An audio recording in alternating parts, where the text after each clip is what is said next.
I am really honored to be with Megan. And look, when I put my arm around her shoulder, you've got to know that what you're seeing is something that would have never happened about 10 or 15 years ago. What would have happened would have been this. Both of us, you see, registered dietitians and chefs, or cooks, whatever, simply did not have a relationship. The head of Weight Watchers International wrote about me, he is the most dangerous man in the world and should be shunned by everyone. It's rather the Paula Deen of my days, you know, that was what I was. So I wrote back and I said, Madam, you stand there in your starched white uniform with your trembling teaspoon, and I'm very concerned that one day you may be run over by a bus and you would never know what fettuccine Alfredo tastes like, you see. And my attitude was wrong until my wife Trina had a stroke and a heart attack. She has diabetes and hypertension, and she's married to me. And she's twice nominated as television's Emmy Producer of the Year for doing the program that she did with me in those old days. Now, I met Trina when she was 10 years old. You guys who are here, you younger members of our audience who are very important to Megan and I today. She was 10 and I was older. I was 11. And up until then, soccer was the biggest thing in my life until Trina rolled around. And then my heart went. I'm her second boyfriend, but she's my very first girlfriend. So you can imagine when you've been married as long as we have, which is 57 years now, when that person has a heart attack and a stroke, the bottom falls out of your life.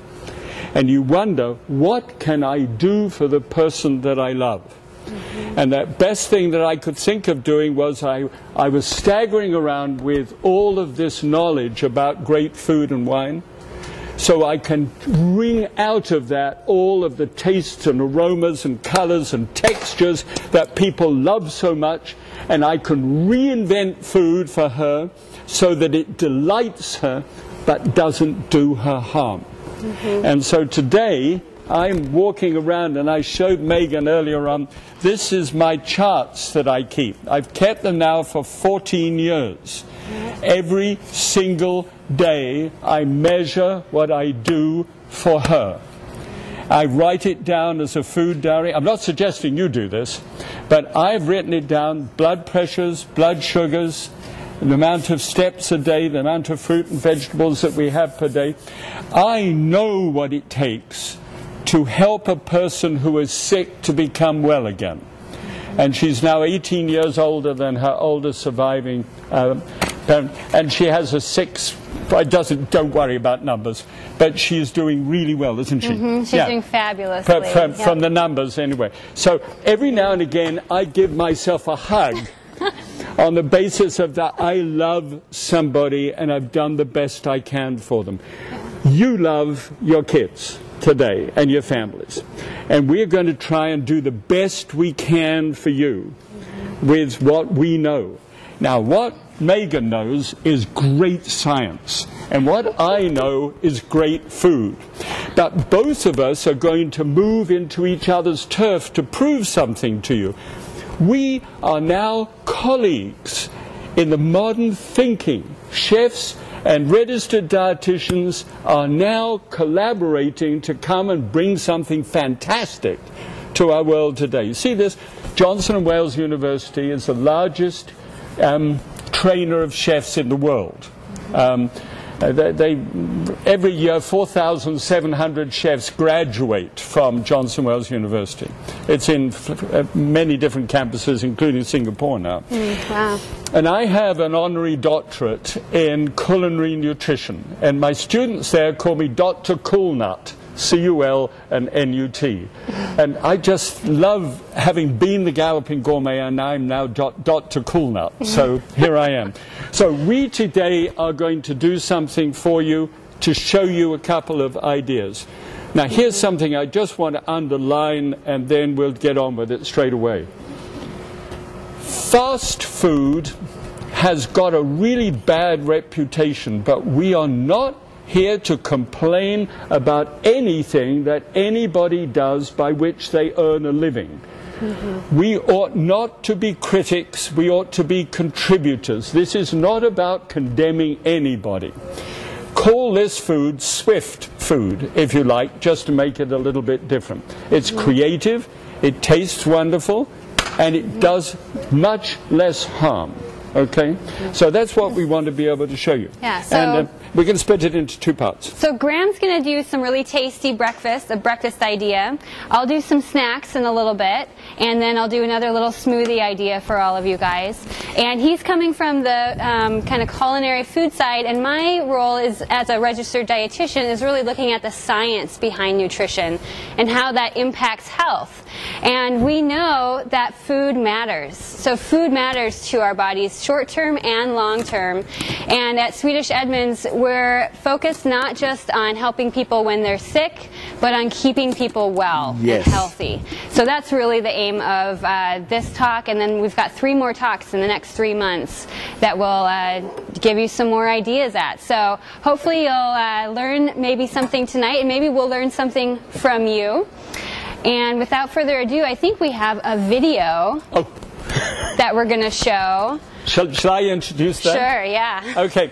I was asked by a major hospital chain, just like Swedish, 24 years ago, whether I would do a series for patients who'd been in their hospital and were going home, and they wanted whole families to understand why mom or dad had to change their lifestyle because what they'd just been through. Say that they had had a heart bypass and they really had to watch their cholesterol. This meant that the family was going to eat a little differently. So it's really cool to be able to have everybody in the family know why they have to eat differently.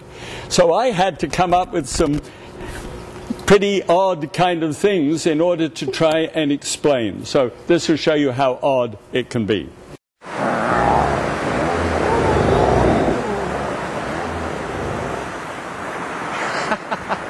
I know, bears can be pretty frightening things. Well, perhaps not that kind of a bear.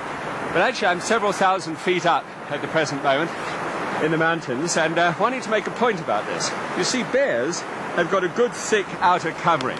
They're designed that way. Obviously, they don't mind being in this kind of condition. But by stripping all of this off and getting into athletic shorts, a little bit chilly. And I really was doing this to make a point, you see. When you walk into the supermarket nowadays, a tremendous amount of the food that you and I consume has actually had the outer fiber and much of its goodness stripped off the outside of it, just like I took this skin off. And it comes to you as a sort of pallid, it's not going to last too long. I mean, I'm not going to last too long out here if I don't watch it. And I'm trying to make the point to you. Please, try and get to your food before somebody gets to it first. The more fiber, the more nourishment you can get, and anything that looks like it's been refined and therefore has to be enhanced somehow with nourishment added to it, come on, there's enough stuff in the thing that was actually designed to go on the outside of food, designed to protect you under difficult circumstances. That's what the whole business is with good nourishment. God made it that way in order to protect you from crazy people who'd be wandering around. By the way, I must get back to the stream. There's some frightfully good fish there. Okay. And we did this in a whole variety of different ways. Let me show you how quick this can be. Now, I know speed is important, but I want to ask you, please, when you leave whole food alone and don't strip it down, it takes longer to cook. Obviously, a brown rice with its husk intact is going to take about 40 minutes to cook, whereas a minute rice is not going to take a minute, but it may take 8 or 10 minutes to cook. And so if it's always about speed, you are going to be leaving something behind. Some of the best nourishment we can have has been lost because of speed. So let me show you a very quick way of using a long cooking grain. All right, and I do this every single day during the winter period. And this is my little saucepan from home. We put that on. At night time, what I do, and I'll just show you what I do. I just measure it out because I know just exactly what I'm dealing with. We'll give you the recipe, and the recipe is done properly. This is what I do at night before I go to bed. Right, I just put some dried fruit, and this is a mixture of dried cranberries and raisins and cherries and blueberries. You can buy all of those things dried nowadays, and off-season it's a whole lot cheaper than buying the fresh ones, and they're fine. So we just place that in, place the oats on, and then if you've got an inquisitive cat or something in the house, it's a good idea to cover it up. And then you go to bed. Now, I just did the full preparation for breakfast in literally 15 to 20 seconds. That's what it takes me. I do not consider that to be an enormous amount of time. All right? So, in the morning, and I don't know whether you're like me, but I'm now 78 years of age, and I find I creak a little bit in the morning when you leap out of bed and say, here's my world! But I get out like this, and it's just putting one foot in front. So, what I have to do is remove the top of that, find the hole in the top of the saucepan, and take milk and pour that milk. I'm going to put a couple of these little things of milk onto the top. There we go. And just enough so I've doubled the amount of volume that I had. Completely covered. Then I put it on a nice low heat. Put that on the top, and you'll have to understand your stove better than so. I'm just nice low. Walk away. Literally 30 seconds of time now. I'm under a minute so far, and I've done breakfast just about. And I go away, and I do my journals, and I fill in that, and I make phone calls and do whatever, and shower, and I come back, and about 25, 30 minutes later, and do this. See, she's a flake, all right? She's an oat flake. Now, I just want you to relax a little bit. Oh, that's right. So during that warm-up period in here, it's softened her edges, and she is just lying back as a flake in this milk. When I come back and I can raise the heat under this one and start stirring it up, those flakes will fall away from there. They're called beta-glucan. Isn't that cute? And then that will thicken up until it's creamy and soft and succulent. And all those little dried fruits will absorb like that, and they'll be plump and juicy and lovely onto the top. So we'll see what that's like when it's been fabulous. So one of the great things about whole grains is that you have all three parts of the grain. Does anybody know what the three parts of a whole grain are? Can anybody raise their hand? So we've got the inside starch part, right, called the endosperm, and then the outer part that we're missing a lot of times is that fiber, where a lot of our good fiber is at, okay? And then the other part that we're often missing is the germ, and the germ is where that healthy, heart-healthy fat is at, and also our fat-soluble vitamins like vitamin E. So, and Graham mentioned a really great soluble fiber called beta-glucan, which is something that's kind of unique to oats, actually, oats and barley, and we know from the research that beta-glucans can lower cholesterol. Fiber in general also helps to lower our blood pressure. And when we don't have that stripping, like when Graham took off that bear suit, when we don't do that to our grains, we also have more vitamins and minerals there. So overall, it's a much better nutritional package. And there's something synergistic about our whole grains. We don't really quite understand why this is true, but as the whole package, it's so much better than if you had the fiber and the starch and the oils all separated. Even if you had the same amounts, when you put them together in that whole grain package, it's even more healthful. Does that make sense? Anybody have questions about that? Yeah. I have a question about the oats. Sure. There's like old-fashioned oats. Yeah. Yeah. So oats old-fashioned, like me, not like her. I'm instant. No, just kidding. It's as rugged as you can get them. So, you know, at the store you would go to the bulk area and look for the oldest fashioned ones that they've got. So the oats actually come like they're called groats. They're actually round like a rice. And what we do is we flatten them and we steam them. And old-fashioned, they've basically just been flattened. But then the more processed you get, the more steamed they become, and are all the way down to instant, where they're even chopped up more. So that's why they cook so much faster, right? I wonder whether you young people are here today. Would you help me? Everybody who's young, I know you're all young, but young. I want you to tell me how you like your breakfast cereal. If you like it with little raisins in it and little nuts in it, I'm in a moment going to ask you to go chunky, chunky, chunky. All right? And if you like it with just flakes in so that it goes and you soak it in milk until it isn't crisp at all, I want you to go smooth. Okay, can we try that? Can we just try those two words, all of you? The first one, chunky, chunky, chunky. Come on. Chunky. Yeah, that's cool. That's great. Now let's try the smooth. Smooth. All right. Now, here I want to hear from you kids only, all right?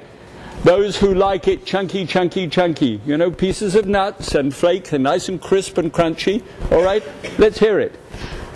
Chunky, chunky. Oh, no. Is you the only one that likes it chunky? Don't you like it chunky? No? Okay, let's hear it for the smooth.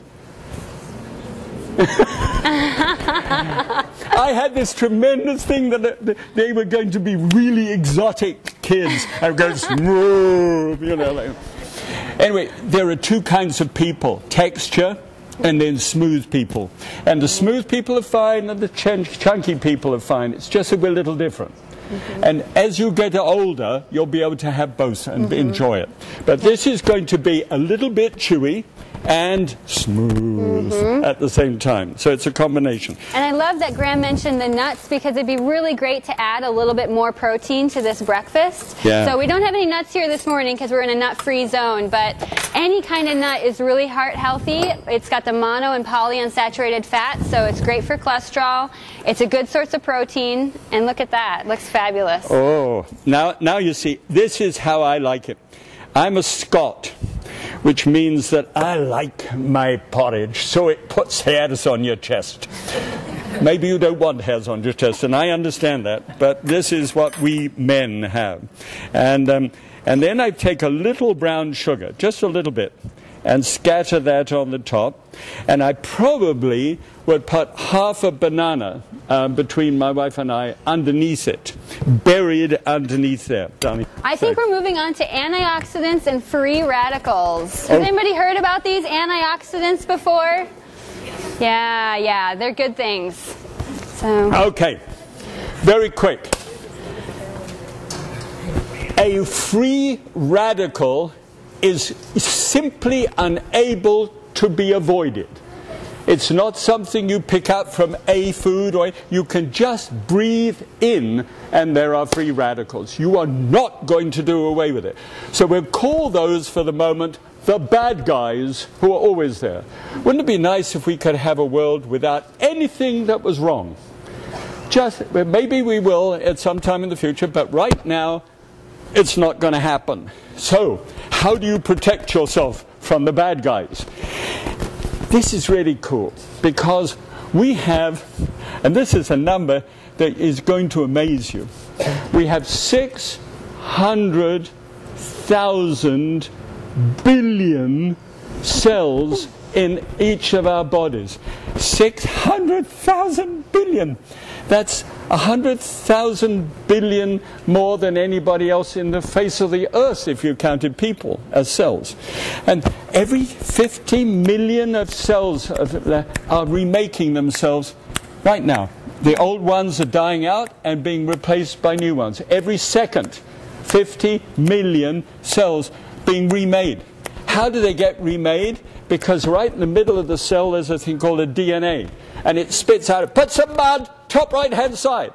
And outside there's a guy on a motorcycle, like a Harley, he revs it up, and spitting gravel all over the place, roars down through the cell like this. Thank you so much for that. Can't you? Isn't that a lovely sound? Right, thank you. There's a degree of competition that you can have, but otherwise. So, the result is that the free radical snips in, gets into the Harley, and stops it from starting properly. And the poor guy on the Harley is trying to get this thing started, and he can't. And by the time he's finished, he's forgotten the message. So he says, put some sticks up on the right top or side, and said, okay, sticks. And they make this up and put sticks up. And by the time they have remade the cell, it's not what it was supposed to be. Huh? And the result of that is sometimes a cell next door to it says, here, join me, let's make a tumor or a pimple or something. I said, oh, might as well, I don't know really what I'm there for. And it lost what it was supposed to be. And that's how we get older. Now, the body has a store of antioxidants, which are the good guys. And they are there to go and attack the free radical before it gets to the Harley, which, by the way, is called an RNA messenger, but don't worry. And so the Harley keeps on kicking over and remaking the cells with all their integrity. And you know why? Especially my friend over there who's waiting on his oatmeal. I'll tell you why. What's his name again? Jack? Jake. Pardon? Jake. Jake! Jake, it's because of those volumes of fresh fruit and vegetables that you consume. It's the way you lust after that stuff and chuck it down, and that fills your body with the good stuff, and they go and attack the free radicals before they get to the Harley. They're called antioxidants, and we get it through fresh produce, and it's wonderful stuff. Okay? That's why we eat fruit and vegetables. Yeah, fruit and vegetables. And if you look at the picture there, what else is up there that has antioxidants? Chocolate. Yeah, the chocolate on the strawberry has an antioxidant category called flavonoids. Yep, what else? Tea has polyphenols, which is an antioxidant category. Yep. The oils, vitamin E is an antioxidant. We find vitamin E in oils. What else? Coffee beans. Yeah, coffee's a great source of the flavonoids. And it's kind of hard to tell, but those middle ones are grapes. So grapes have great flavonoids, and resveratrol, if you've ever heard of that, really heart healthy. And then, of course, with the orange, there's vitamin C. And vitamin C is an antioxidant. And all of those antioxidants together help with that anti-aging process that Graham was talking about, and with just helping with cellular regeneration. So I think what we're going to do... I'm nearly finished. Yeah. I cut this apple earlier on today, and of course you know when you cut an apple it goes brown, okay? But I took the other half of this apple and I set it in little lemon juice, which is an antioxidant, and it hasn't gone brown. And that's the point. If you eat the fresh fruit and vegetables, and also dried fruit and vegetables as well, all these antioxidants that you've suggested, we do ourselves an amazing amount of good. I'm now eating about 9 servings a day, nearly 5 pounds of produce a day. Wow. And at 78 years of age. That's amazing. We just do the bad guys down. Okay, I'm going to deliver this and done now. Okay. 2-minute snacks. Okay, so we're going to do 2-minute snacks. So I might need a little bit of cheering on, because I don't know if I can do this in 2 minutes. But I'm going to do 3 different snack ideas that would be great after school or before sports. Snacking kind of has a bad reputation, right? Sometimes we think snacking is bad, but really snacks can be a way to get in more of those fruits and vegetables and more of the things that we're missing in our day. So national statistics show that we're missing fruits, vegetables. What else are we missing? Dairy. We're not getting enough dairy. What else? Whole grains. And then the last category would be like nuts and seeds and those really heart-healthy oils. So we actually really need to increase all of those categories. And snacking is a great way to do that. So I think that we're going to have a timer that's going to count down from 2 minutes. So I'm going to show you 3 different snacks, and I guess that we can start. Okay, so this first one is just an apple. One of my favorites, Honey Crisp right now. I've got this great little doodad that slices it all at one time and makes my nice even cuts. You can throw this away in the compost. And then I just throw it into a little baggie. I do this every morning. And speaking of antioxidants, I go ahead and I throw just a little bit of this lemon juice on top so that it'll help to keep it from browning throughout the day. Sometimes I even do this the night before. If you put enough lemon juice on, it won't brown.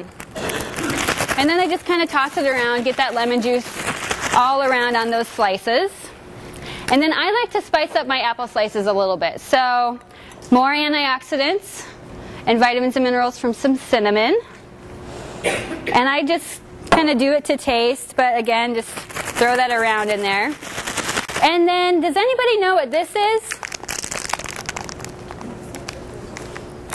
Has anybody heard about flaxseed before? So flaxseed is a great addition, especially to apples, because it has a little bit of a nutty flavor and texture.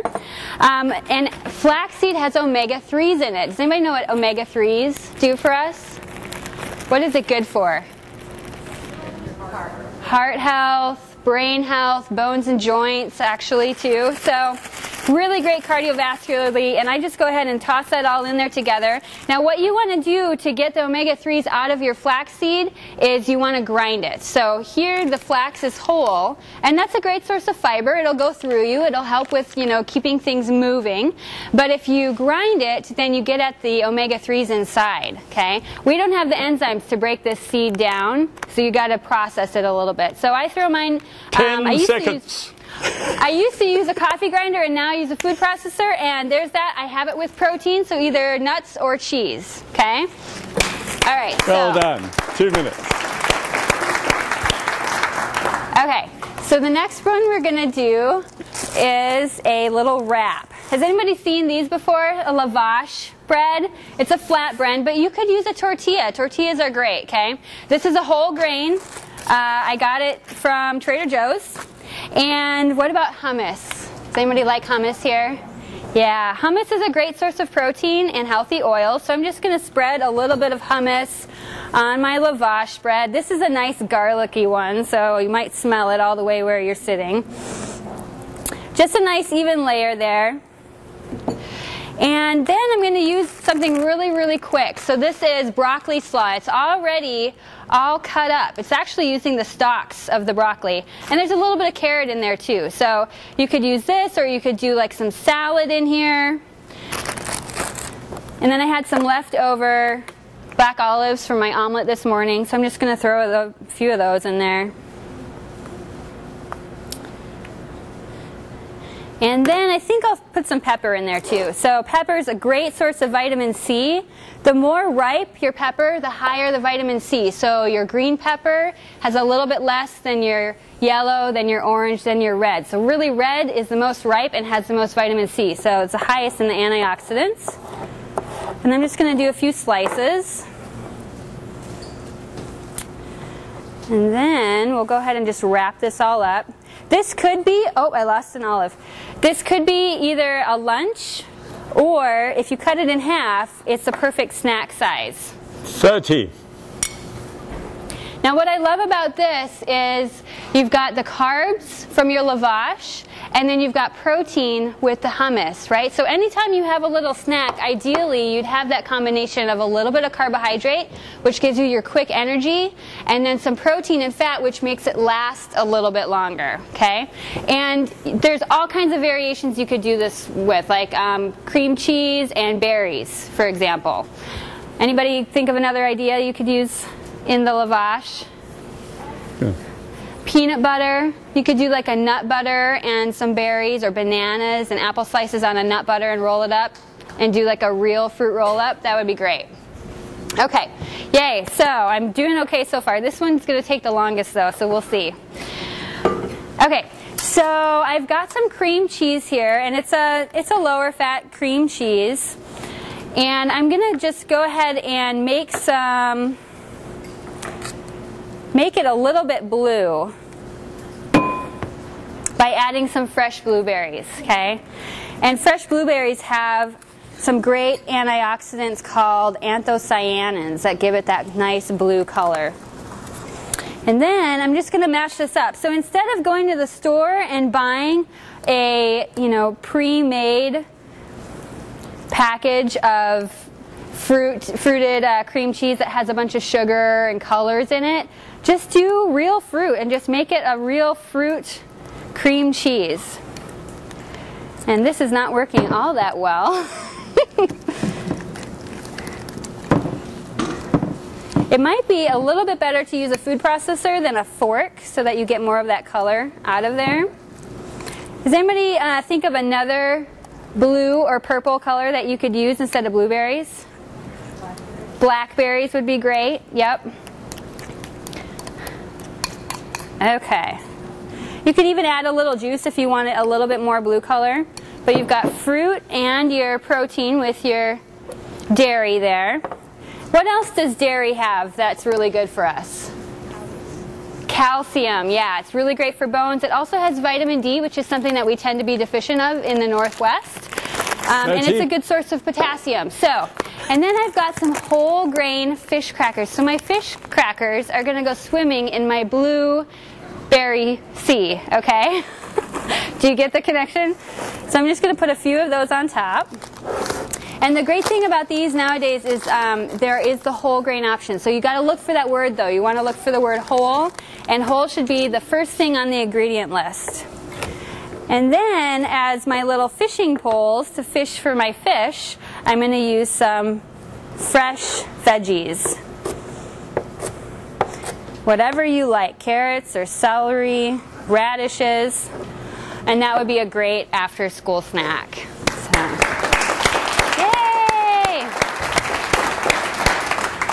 Okay, so I think that we have just one more little cooking demonstration, and you guys are going to get to sample a couple things. You're going to get to sample the oatmeal, and with the oatmeal we've cooked it just with water tonight, so if anybody has any milk allergies or lactose intolerance, you don't have to worry about that. Those samples we have are going to be made with the water. And then the other thing you'll get to try is a Green Monster smoothie. So who here has had spinach for breakfast before? Oh, a few of you. Yay! Good. That's fabulous. So I love throwing spinach in smoothies because you really can't taste it. It blends up really nice, and you're getting a vegetable at breakfast time, right? So what are the hardest things to get into your day at breakfast? What do you think, typically? Usually vegetables is one of the things that we have a hard time getting in. The other one is protein. So sometimes we'll have like cereal and milk, which is mostly carbohydrate, right? So adding a little bit of protein to breakfast makes that last a little bit longer throughout the day. So this smoothie is going to have some protein from our kefir. Does anybody know what kefir is? Has anybody had this before? Yogurt? No, it's like yogurt, yeah. It's milk that has had those good probiotic bacteria added to it, so it's fermented just like yogurt, but the great thing about kefir is that it's pourable. It's more liquid. Okay, so it's great for smoothies. I drink it straight up too. There's lots of different kinds, so lots of different flavors. This one is a raspberry, but you can find peach and blueberry and vanilla, strawberry. And I'm just going to do one part of all of these. So 1 cup, and this is a quart. Anybody know how many cups are in a quart? 4 cups. So you could either do like a 1/4 of this, or my blender actually has a 1 cup mark. So we're just going to do 1 cup of the kefir. And kefir actually is higher in probiotics even than yogurt is. And it's 99% lactose free. So it's great for people who have some lactose intolerance. And then I'm going to do some spinach. This is just fresh spinach, and I'm going to pack as much spinach into this cup as I can. You really want it to be full, so a whole full packed cup of spinach. Sometimes I use kale actually too. Kale's a great option if you don't have any spinach on hand. Then we're going to put that in there. And then, who can tell me what this fruit is? Kiwi. So normally the problem with kiwi is peeling it, right? But I don't peel mine. I just cut off the ends, and I've got a little bit of cream cheese on there, but that's okay. And I leave the skin on. And why is that? For more fiber. The other thing that that's going to do is, because you have more fiber, it's going to help the probiotics from your kefir get through your stomach acid to get down to your intestine where you want your good bacteria to be, right? So the more that fiber that you can give those bacteria to cling to, the better chance that they have of getting through and then replenishing your good gut flora, okay? And then I'm going to throw a banana in there too, because bananas are great in smoothie. It just kind of makes it a little bit more creamy. I usually use frozen bananas though. So, you know, the problem with bananas is often they go bad before you can get to them. So when they start turning brown, I just throw it in the freezer whole, and the outside will turn brown, but the inside will stay nice and white, okay? The other great thing about having it frozen is that then when you go to use it in your smoothie, it's got that nice icy texture to it, okay? So it makes things a little bit cooler. All right, so it's just 1 banana, 1 kiwi, 1 packed cup of spinach, and 1 cup of the kefir. We're going to put that on and then brace yourselves. This is when it's kind of loud.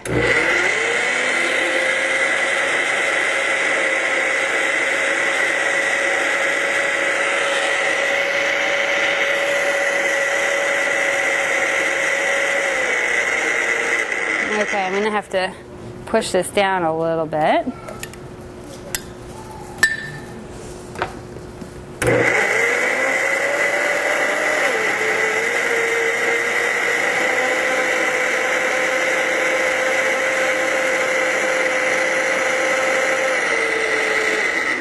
Yay, doesn't that look appetizing? It's like a neon morning. So the great thing about this is you've got how many different food categories in here? Does anybody remember? We've got fruit. What else have we got? Dairy, and we've got vegetables. So with your breakfast, I always try and aim for at least 3 of your food groups. So we've got fruit, dairy, vegetables. What are our other 2 food groups? Whole grains, and then proteins, okay, which includes meat and nuts and seeds. So if you had this smoothie, half of this for breakfast, and then had like a piece of toast with some peanut butter on the side, that would be all of your 5 food groups right there, right? So it'd be a great start to your day. Hi. I know, it's the olive. Thank you. Do you want to try my smoothie? No. Does it look too? Is it too green? Is it too green? There'll be some over there later, and maybe you can just take a small taste. Yeah. Thank you. Okay, so we do have samples that are going to be out for you guys over here. We've got a few more, 3 more times that we're going to be presenting to you. And we really enjoyed just being here tonight. So anything that you guys are taking away from tonight, any one tip that you want to take home with you? Anybody want to share? Yeah. They're quick and easy. Quick and easy. Yeah, like the snacks in under 2 minutes. Yep, with whole foods. What else? Yeah. Like your banana idea, putting it in the freezer. The banana in the freezer. Yeah, that works great. And then you save money too. Yeah. What else? Multiple food categories. The multiple food categories. Yeah, have you guys seen the new My Plate? We used to have the pyramid, and now we have the My Plate. You should check it out on choosemyplate.gov. It's a great way to kind of visualize what our plates should look like and how much fruits and vegetables and whole grains and protein and dairy we should be getting every day. So yeah, this can be really fast, and it can be really tasty, and it can be really fun. So one thing that nutritional science has not yet been able to find out is what life is. You know, for example, if you have whole seeds and nuts, you can take a handful of that breakfast cereal and throw it out of the window and it'll come up because there's life in those seeds. And so we just feel that when you do add seeds and nuts to things, they should go in as a garnish and stirred in so that the life in them is not really extinguished. So at about 140 it's going to snap out. So under 140, you're having whatever that is, which is life, which is wonderful because we've talked about life and food today. It's going to take a little more time, and it's got to take a little more thought. But the end product of that is amazing. It has a long life ahead of us that is truly exciting and energized. I feel that it's a well-worth thing to do, especially for us in our nation today. We're facing escalating health costs. If we choose to get in first, then those health costs are going to go down. And this is what we've been trying to do today. Isn't it amazing that the medical fraternity that actually exists because we get sick are actually moving out into our midst to help us not get sick? That is a very credible thing, and Swedish are really great people for that. Well done. Well done.